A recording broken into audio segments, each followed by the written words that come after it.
probably safe to say that we are still a few years away from the third and final game in the Cal Kestis trilogy of Star Wars games. And man, I really hope they do it justice. I really liked Jedi Fallen Order and absolutely adored Jedi Survivor. I think Survivor took literally everything Fallen Order did and improved on it in every way. And one of the characters that returned in Jedi Survivor after their brief little appearance in Fallen Order was none other than obviously Darth Vader.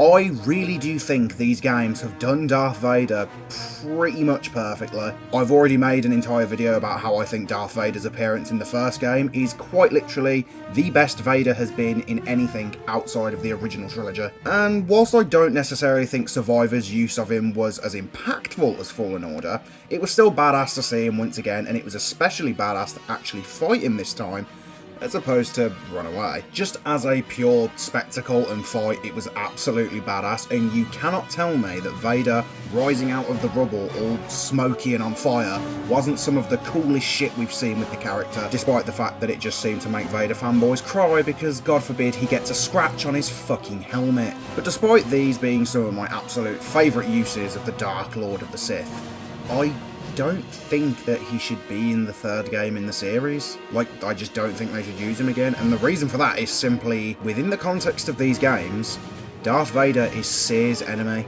not Cal's. Vader is Trilla's new master once she became the second sister. Vader was the one who killed Trilla and nearly killed Cal, and nearly killed Cere. Also, let's not forget that Vader literally tortured Cere prior to the events of the first game. It makes sense that Vader is specifically Cere's nemesis in these games. Cal's had Trilla, Ninth Sister, Dagon, Bode. He doesn't need Darth Vader as well. And Jedi Survivor wraps up the conflict between Cere and Vader really well. It gives us easily the most emotional scene in the Jedi series thus far, and Vader even says himself he only came to Jedha so he could kill Cere. That's literally the only reason he turned up. He probably doesn't even really give a single shit about Cal, and let's be honest, Vader would absolutely mop the floor with Cal, and it wouldn't even be remotely close. And that's another reason why Vader can't work the third time round. Let's say he appeared in Jedi 3 and there was another boss fight.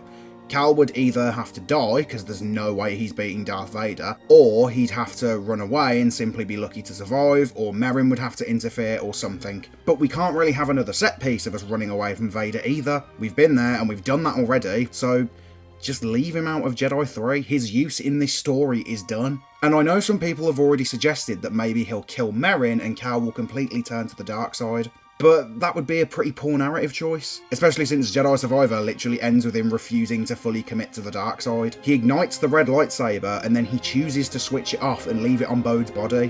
What do you think that represented? And for those who might say, but you can still use the dark side after the story, yes you can, but that is purely a gameplay mechanic and nothing more, and it's not the first time we've seen that in Star Wars games either. In Knights of the Old Republic, Revan doesn't actually use the dark side once within the context of that story. He's fully light side within that game's canon, but that doesn't mean you can't use the dark side powers. It's the exact same with Cal in Jedi Survivor. Us being able to use the dark side after the story is simply a nice little reward for beating the story. Imagine how shit it would be if you beat the game, you spent the last 2 hours of the game using the dark side, and then when you're done, you just don't have it anymore. That'd suck. Nobody would like that. We've seen Cal face the darkness like it was prophesized in the first game, and it's time to move on. Just like Cere did between the events of Fallen Order and Jedi Survivor. Anyway, back to the main topic of the video. Vader has fulfilled his role, in my opinion, for these games. We ran from him as Cal, we lost to him as Cere, done.